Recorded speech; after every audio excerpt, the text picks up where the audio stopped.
Hey, what is up guys? My name is Guillaume, this is Thomann's Guitars and Basses, and in today's episode of Hit the Tone, we talk about the cover of Holy Diver by Killswitch Engage.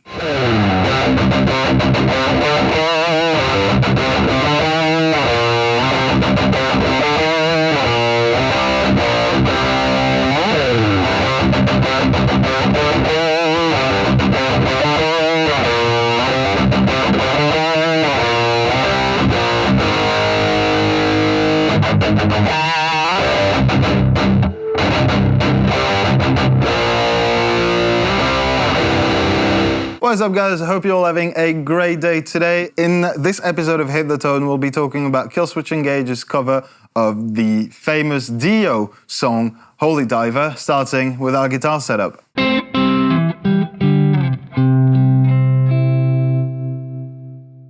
And I really want to emphasize from the start that I know it is a cover. It is not a song by Killswitch Engage. It's a song by Ronnie James Dio. It's just that every time I do a song that has somewhat been covered to some extent, everyone's mad and they're calling me out on it. So I know it's a cover. I could have done the original. It's also a great version.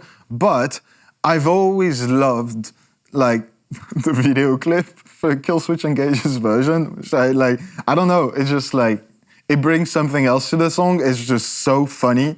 And it just kind of works with those massive guitar sounds. So this is what I'm going with. Killswitch Engage, both guitar players are playing comparison guitars with Fishman pickups. So we're looking at a dual humbucker setup, of course, but something rather high outputs. And that's why I picked this guitar. We don't have any comparison in stock, but this Solar is going to do a great job at it. Those Solar Duncan pickups are, you know, mid to high output. They're very chuggy, very clear and definite.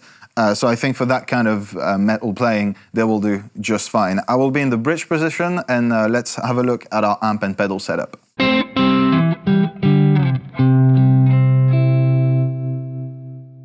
Now, it's another thing that I really appreciate about Killswitch Engage is that they don't really go for the standard, you know, 5150, 6505, like nothing wrong with those. It's just that they're absolutely everywhere in that, I want to say metalcore, but they've always stuck with more sort of traditional gain structures, but boosted the absolute life out of them. So they are playing Laney amps, but they don't even play the Iron Hearts, like the super high gain amps. They're playing the Tony Iommi signature heads, which are very sort of mid-gain, traditional British voiced amps. They're really good. They're getting kind of rare right now. I couldn't find that. But in terms of voicing, you're looking at something that's fairly mid-pronounced in the style of like many of those British amplifiers. So I went with the JCM 800, which has some of the same characteristics, most notably in the EQ. The gain structure is slightly different, but because we're going to boost it quite a lot, it doesn't make that much of a difference, to be honest. And I'm boosting the front end of it with the OD1 setting on the JHS Bonsai. As you boost sort of a heavy amplifier, so volume all the way up, tone slightly above 12 o'clock because you do want the sharp sort of attack, really. And I did put a little bit of drive in there. Now that's according to taste, and that's according to like the kind of gain structure that your amp, once completely blasted, is going to give you. So for reference, I'm just going to be playing through the amp and then I'll kick in the Bonsai so that you guys can hear the difference.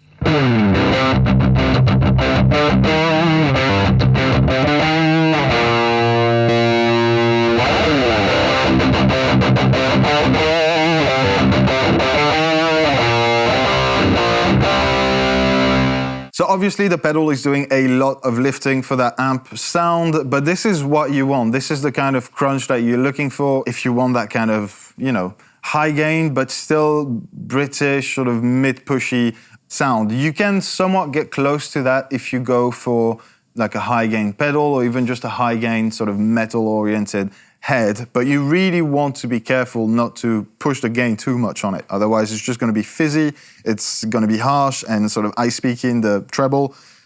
Just not nice altogether. So even if you're using a heavier sort of amplifier, make sure that you get it like crunchy, full, a lot of bottom end and low end, and then you compensate the attack with the overdrive that you're going to put in front. And that's going to add obviously a ton of saturation, but also all the definition and the the chugginess that you're looking for. So super happy with that sound. I think it works really well. Let's go on the final part of that video, which as usual is the most important, and is how to play the riff.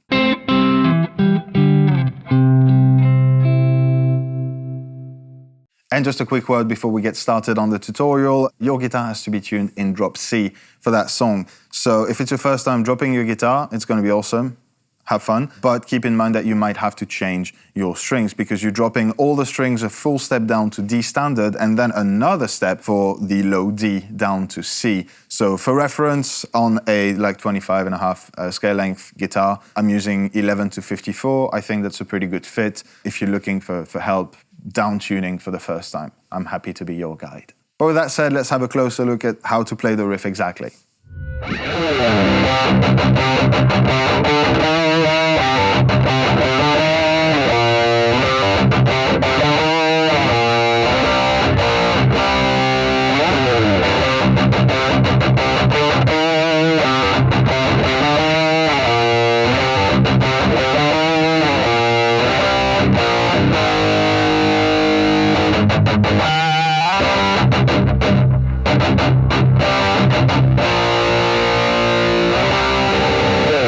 Now, the main difficulty for this one is something that we find for pretty much every sort of high gain riff, is that the more saturation you have in the sound, the more you're pushing your amp, the more every single little scraping sound that you make is gonna come through, basically. So as much as it is brutal and in your face and super powerful, it needs to be extremely accurate as well, mostly because you're going to be alternating between the low C and the G string, but you really want to make sure that your picking hand is hitting precisely that string, because otherwise it's just going to result in a lot of unwanted noise, and well, it's unwanted, so you don't want it. Other than that, it's just a massive chuck fest. It's a lot of fun to play. It's not particularly hard. A little bit fast on the down picking if you're only practicing that. Maybe you start doing it at slower speeds. But it's a fairly easy build up and just an awesome take on that riff. So with that in mind, I think that's it, guys. You have all the tools you need to hit the tone on Holy Diver, covered by Killswitch Engage. As usual, I hope that video was useful. I hope that maybe you learned a thing or two today, and if so, please consider liking it and subscribing to the channel. That helps us a lot. And also it means you won't miss out on the next episode, because if you tell me which song you want in the comment section, I'll get to it as soon as I can and cover it in Hit the Tone. In the meantime, I wish you all a fantastic week, and I'll catch you in the next episode. Take care, guys.